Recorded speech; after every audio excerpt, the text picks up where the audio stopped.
welcome back to another mini science lesson. And today we are going to talk about lipids, okay? So for lipids, well, the lipid metabolism, it is integrated with the central carbon metabolism. And to understand it, you need to know its like structures and functions of the molecules in glycolysis, gluconeogenesis, and the TCA cycle as well, because many intermediates in lipid metabolism either feed into or arise from these core pathways. For example, the glycerol from triglycerides can enter glycolysis as DHAP or dihydroxyacetone phosphate, and fatty acids would generate the acetyl-CoA that enters the TCA. It's okay. It'll still be useful for the incoming months, so you can come back. Thanks, Planet Plabbit. And so yeah, metabolism isn't very linear. It has at least 3 dimensions, and the first dimension would refer to the actual biochemical pathways like the TCA cycle and glycolysis or the hexose monophosphate shunt. There's just a lot of integrated pathways, and those are regulated as well. The second pathway would be, the second dimension would be the tissue-specific distribution. So again, if you want to write it, this will be the first one. So it's the first pathway. Number 1 is the glycolysis, and there's also the TCA and the hexose monophosphate shunt. The second one is, that's number 1. The second one is the hexose monophosphate. That's the tissue. And the others, like the organs. And then the third one is how it involves time, like the metabolic activity. It changes depending on the physiological state. And the lipid-specific energy pathways, that would be the the dietary TAGs are stored in tissues and later broken down to release free fatty acids, which are used as energy sources because the fatty acids are transported into the cells and they can enter the mitochondria and undergo beta oxidation. So if you just want to see that in like a written out form, let's erase these.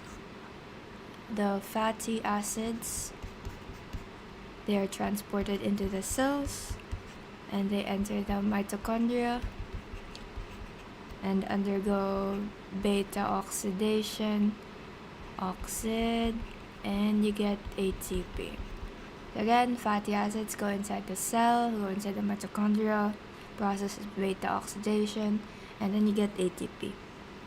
There's also the part where if you don't have a lot of glucose, then like during fasting or starvation, the liver would convert fatty acids into ketone bodies, which can serve as an alternative source, especially for the brain. So how that one happens is, so again, normally you have fatty acids, right?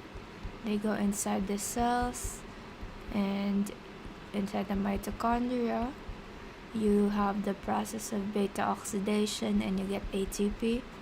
But then if you don't have a lot of glucose, aka that's like red, then the body would convert fatty acids into ketone bodies, which is during starvation, etc. Where is it? The liver would convert fatty acids into ketone bodies, especially for the brain. Yes, that's the brain. And so again, what are lipids? Lipids are small molecules with a wide variety of structures, but they all have at least one non-polar region, NP. And this hydrophobic nature would allow the lipids to form barriers such as the lipid membranes, this very familiar structure will come in handy later. And they're also found in foods such as meat, butter, and olive oil, and they show up in everyday life in many forms. So, and we also have the TAG structure. We have to write that one because that will be really, really useful. So, try acyl glycerols. Those are also known as triglycerides or fats or simple fats, and they are used to they are the most common form of stored energy in the body, and they consist of three fatty acid change esterified to a glycerol backbone. So what does that mean? So you have this acid structure: CH2, CH2O, and CH2O, bond, and then you have OR, COR. Nice. So now you see that is a TAG. And then you have the very familiar essential fatty acids or omega-3s. Oh, thank you so much. Yes. Yeah, you have the omega-3 fatty acids, which is a type of essential fatty acid in the body. It cannot be synthesized in the body, and so you need to obtain it from the diet. So that's omega-3. You always hear it, like omega-3 from the fish and all that. It also looks like this, the squiggly 3. This one won't look as familiar, but this one, it's very familiar. So, but they're the same things, and the reason why we need to eat it is because the health benefits of omega-3 are tied to the structure and function of fatty acids they contain, particularly in inflammation, regulation, and membrane fluidity. So that's why eat fish and the other stuff. You also have the membrane lipids, and because lipids are not only energy stores, they're also essential components of the cell membranes, okay? So for the cell membranes, we always, let me just erase this really quickly. Okay, there you go. So for the cell membranes, we know some words like glycerophospholipids. Sorry, it's okay. Well, it's okay, Alfred. We'll move to a different topic later. For now, we will do lipids. Sphingolipids, and you also have cholesterol. So that's because phospholipids form the structural bilayer of the membranes, and like cholesterol would modulate the fluidity, and sphingolipids would contribute to cell signaling and stability.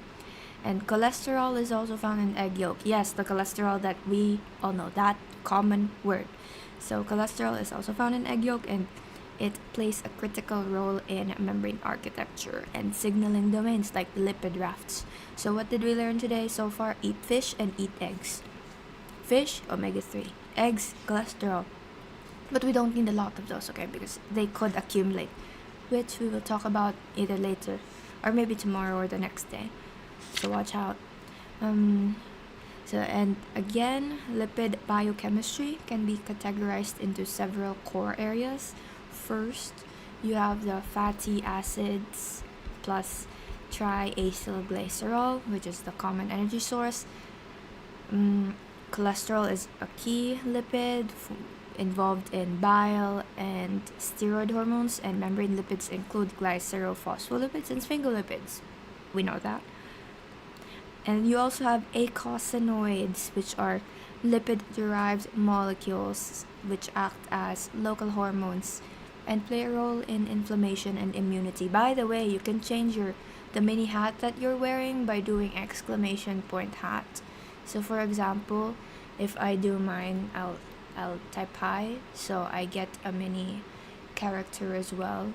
in a few seconds, let it be. There you go. And if I don't like the hat, why am I wearing a pail? I can just type exclamation hat and it'll change later. So yes, again, fatty acids are important on their own. Oh, see, the hat changed. Yeah, fatty acids are important on their own and are also structural components. And the way they look like, I think so far we only drew the structure of a triacyl glycerol. First stream, yes! Whoop whoop! Welcome to a world of science, pal world, music, and other crazy stuff. Thank you for coming here. Yes, whoop whoop. Oh, and the way. Oh, wrong marker. Yes, the way fatty acids look like. They look like squiggly lines. Why is this? There you go. They look like squiggly lines. That's how it looks like, okay? If you don't draw the carbons, but if you want to. Oh, that's true! Yes, welcome here, Alfred and Planet Abbott. Yes, you welcome to a world of pal world, music, and science, and other stuff from time to time. But yes, that's how fatty acids look like. Squiggly lines, and take note that those are also like H3Cs at the end. You have C, and blah blah, and this one has HH because if you just branch, carbon would normally have 4 bonds. Just remember that. And then we have the cis and trans fatty acids, okay? If the essentially cis would have a straight here. Let's go with oleic acid. If you wanna, nope, that's not it. HO, double bond to O and C. Trans oleic acid goes like this. And then cis oleic acid goes like this. Okay, one moment. Wait, the trans one is like that. But cis one goes, you have a double bond here, like that, and boom. So the difference is here. Okay? Zooming in on the difference between the trans and the cis fatty acid, you have, you have the cis double bond. You have the cis double bond going like this. But the trans double bond, you go like that. So normally, cis double bonds would create a kink in the fatty acid, making the molecules less tightly packed. Meanwhile, trans double bonds, on the other hand, do not produce the same bend and behave more like the saturated fat, aka solid at room temperature.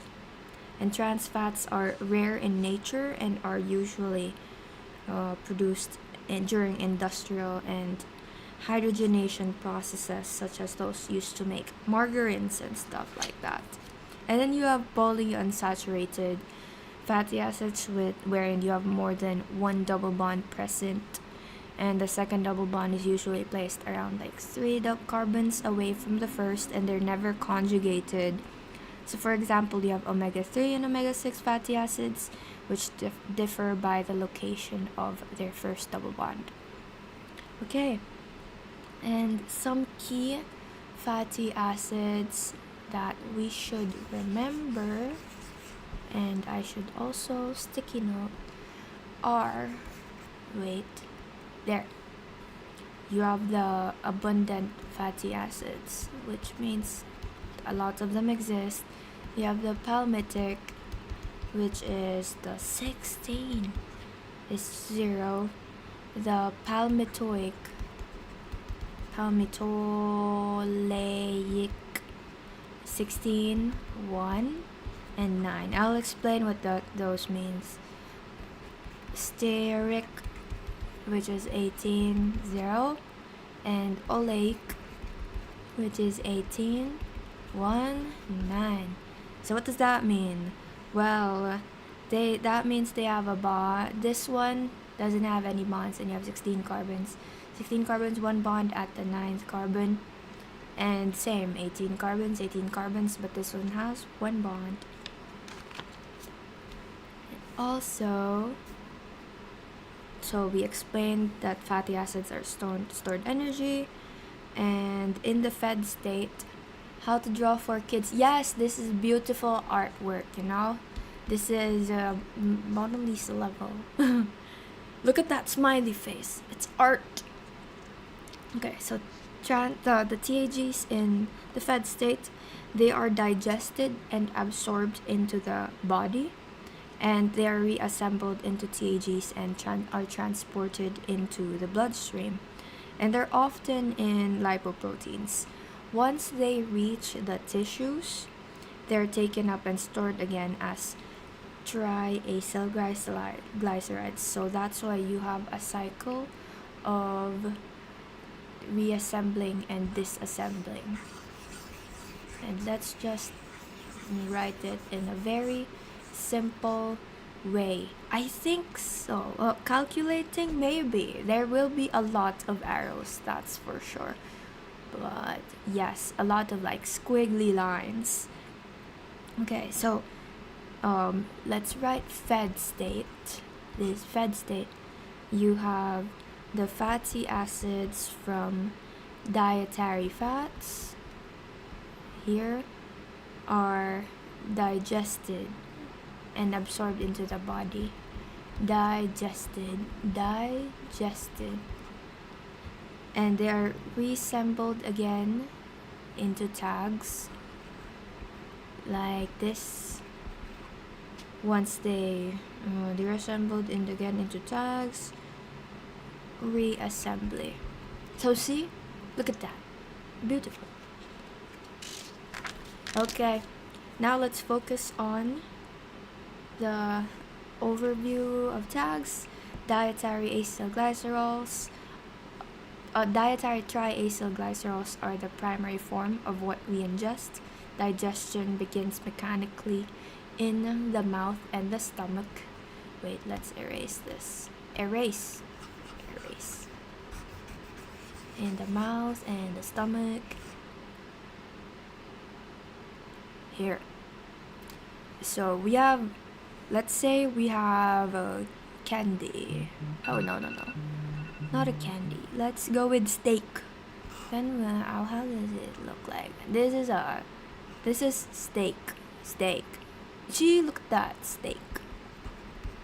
So we have steak, and then you eat it. So you have your teeth. Yes. And then it becomes tiny pieces, tiny steak. After that, it goes to your what? The stomach. Okay, so first we digest it mechanically in the mouth, and then inside it goes to the stomach, where the lipids are emulsified into mini droplets. And these oil-phase droplets are unstable suspensions, and they're not yet digestible. So what happens there? You have the gastric lipase. That's the lipase that we know, gastric lipase, which targets the ester bonds at the third position of the TAGs. So at this point, you have the droplets, right? And then gastric lipase.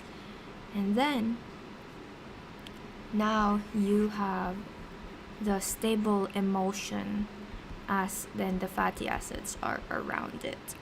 So that's just the mini introduction of how, like what happens after you eat steak and other stuff. But yes, and then in the stomach, I mentioned that lipases hydrolyze the ester bond at the carbon 3 of TAGs. They produce fatty acids, and 1/2 diacylglycerol form the stable emulsion. And after that, where does it go? This goes to the small intestine, where majority of the digestion occurs. And so in the small intestine, I think we need a bigger board. So let's erase this one. And here, just letting you know. Okay, in the small intestine, you have two stuff. You have the pancreatic lipase acts on the TAG. Pancreatic lipase acts on the TAG, cleaves at 1 and 2, and then you have free fatty acids.